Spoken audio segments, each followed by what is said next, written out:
So the team are out gutter cleaning today, and we seem to be getting a lot of properties at the moment with these tight passageways or alleyways down the side of a house.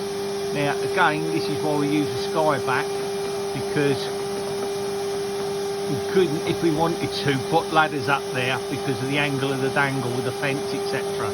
So that's why the sky vac is such a useful tool to clean out the gutters and these sort of tight passageways and alleyways.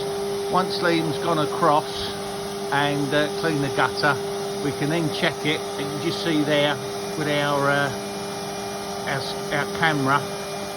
We'll put that up, our inspection camera, have a look down the gutters, and we can just make sure that we've got everything. So a useful bit of kit for any cleaning business, and that's why we use the products at Spinner Clean. Have a good day.